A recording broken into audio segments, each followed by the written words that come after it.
की जो आज सर बात कर रहे थे, ई साइनिंग में email IDs also can be utilised and that will be misused. So this is one such incident जो मुझे आज भी याद है. एंड जाने अनजाने भी आज मैं फिर ये 500 लोगों को बोल रही हूँ, विच मीन्स और 500 लोगों तक ये भी माउथ पब्लिसिटी हो जाती है कि कोई कहीं बैठा ये गलत नहीं कह सकते, लेकिन एक नेग्लिजेंसी था, right. So mobile numbers and email ID यहाँ पर भले ही हम बता रहे हैं कि ये ऑप्शनल है, लेकिन प्लीज़ एंश्योर कि ये हो तो सही लिखें, लेकिन सिर्फ लिखने के लिए नहीं लिख दें कि ठीक है नाम है कीर्ति तो कीर्ति डॉट मदलानी करके कुछ भी डाल दिया, याहू या ऑर्कुट या जीमेल या वॉट एवर, राइट.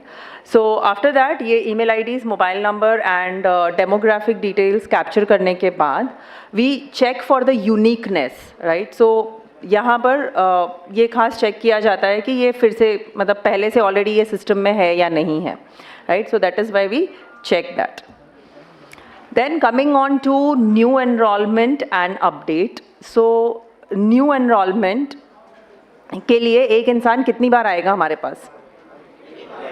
एक ही बार आएगा. देयर इज़ नो पॉसिबिलिटी कि न्यू एनरोलमेंट के लिए मैं बार बार आऊँ. मेरा जन्म एक ही बार हुआ है, right. So obviously it is once, but update के लिए there are things where people might, जहाँ पर लोग एक से ज़्यादा बार आएंगे. So कहाँ पर हम enrollment कर सकते हैं? Of course हमारे UIDAI के authorized permanent enrollment centers पर हो सकता है ये. Offline enrollment भी possible है. आज भी काफ़ी लोगों ने कहा था कि offline भी कर रहे हैं. एनरोलमेंट के लिए, न्यू एनरोलमेंट के लिए हम जब भी आते हैं तो पर्सनली वहाँ पर होना is also important. And when we talk about update में लिमिट्स हैं. थोड़ा सा हम ऊपर की आवाज़ सुनना चाहेंगे कि लिमिट बेस्ड अपडेट जो है तो नाम कितनी बार चेंज हो सकता है? Very good. अब ऊपर जो बैठे थे उन्होंने सोचा कि मैडम तक आवाज़ नहीं पहुँच रही है, बेटर इशारे में ही बात कर लें. Great. Date of birth, yes, I cannot change. मैं बार बार चेंज नहीं कर सकती हूँ date of birth. However, at the same time ये भी ध्यान रखना है कि जब हम उनका डेट ऑफ बर्थ फिलअप कर रहे हो तो करेक्ट हो, ताकि अगेन ईज ऑफ लिविंग हो सके, राइट. जेंडर एक बार, it is only once. So multiple times address, mobile and email updates are permitted, लेकिन डॉक्यूमेंट्स का proof is required and biometric capture होगा, राइट. फिजिकल अपीयरेंस अगेन यहाँ पर enrolment update के लिए भी इम्पॉर्टेंट है. स्पेशली अगर हम बात करते हैं for childrens 0 to 5 years enrolment के लिए, तो वहाँ पर डेट ऑफ बर्थ प्रूफ और पेरेंट्स का Aadhaar is required, at least one of the parents. Aadhaar letter is required as head of family. So going forward, when we talk about this enrollment, new enrollment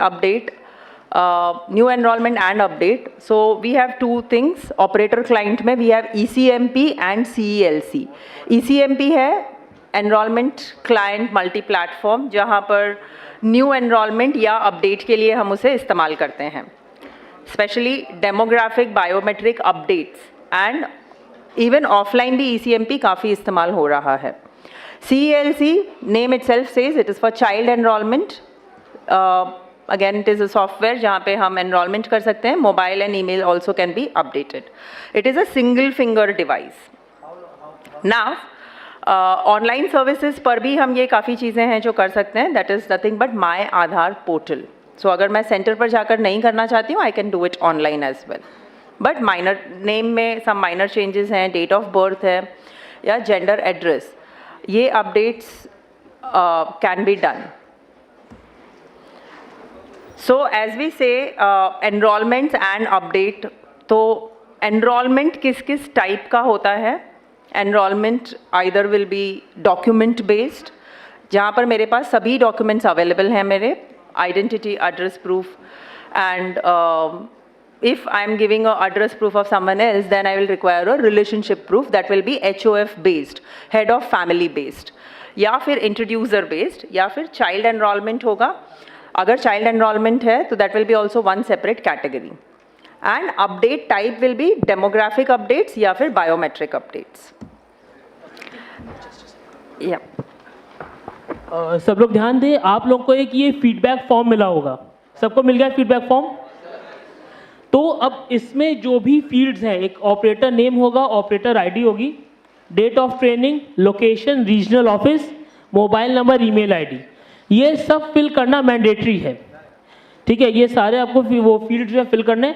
location में आप लिखोगे new Delhi, और regional office में भी, क्योंकि इसी जगह पे हो रहा है, ठीक है, तो न्यू दिल्ली रहेगा। उसके बाद आपको रेटिंग के लिए आप देखो सेशन फीडबैक पे, ये 8 मॉड्यूल के लिए आपको मिले हैं रेटिंग्स, मिले हैं 5 being excellent and 1 being poor. इसके बीच में 4 है वेरी गुड है, 3 गुड है, 2 फेयर है। तो इस क्राइटेरिया के हिसाब से जो भी आपको लग रहा हो कि जो भी सूटेबल फीडबैक है, तो आप उस बॉक्स में टिक मार्क करोगे। और सेम चीज़ लागू होती है पैरामीटर्स रेटिंग के लिए भी। Achievement of training objective, training content, course length, participation, presentation and sustainability. तो आपको जो भी लगता है कि अगर आपको लगता है कि अचीवमेंट ऑफ ट्रेनिंग ऑब्जेक्टिव हो गया है, उस हिसाब से अपने हिसाब से आप फीडबैक फिल करोगे, आप टिक मार्क करोगे।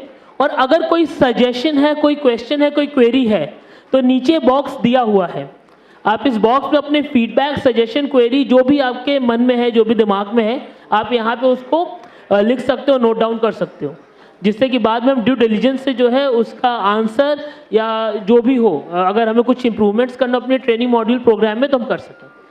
ठीक है, सबको आ गया समझ में? Okay, thank you. So by the time आप फीडबैक फॉर्म्स फिलअप कर रहे हैं, we will continue with this as well. इसे भी हम कंटिन्यूएशन में ही रखेंगे। सो एनरोलमेंट अपडेट प्रोसेस में हमने जैसे पहले ही कहा था कि first we will fill up the form, then the resident. अगर रेसिडेंट को कोई डिफ़िकल्टी है तो क्या हम फॉर्म फिलअप कर सकते हैं? Yes, no?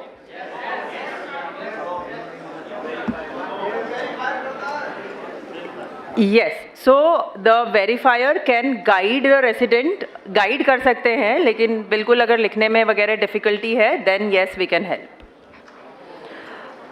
Operator must enter enrolment data, एक बार वेरीफाई हो जाता है, then we can update the enrolment data, which means we can fill up the enrolment data.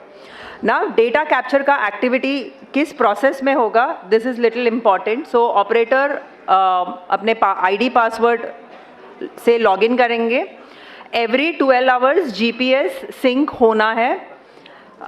जैसे हमने सुबह या इसे लंच से पहले के सेशन में भी हमने डिस्कस किया था कि ये GPS सिंक से बिल्कुल पता चलता है कि आप कहाँ हैं, right? So it is default every 12 hours it has to be synced. Operator sync करना है once in a day, which is हर 24 घंटे में एक बार ऑपरेटर सिंक होना है, एंड द ऑपरेटर डिस्क्लोजर। इतना होने के बाद फिर हम रेसिडेंट का डेमोग्राफिक डिटेल्स एंटर करते हैं। फ्रॉम देयर रेसिडेंट के डॉक्यूमेंट्स सिलेक्ट करते हैं, अगर हेड ऑफ फैमिली डिटेल्स हैं तो उस हिसाब से एंट्री होती है। Then we capture the biometric capture which is photo, fingerprints and the iris. From there, जैसे आपने कहा, हम फिर से एक बार चेक करते हैं, acknowledgement, then the DMS scanning and finally auto upload of EID, right? So ये process है जिसमें हम रोज़ एक बार एक्टिविटी करेंगे। The first one that is login ID, GP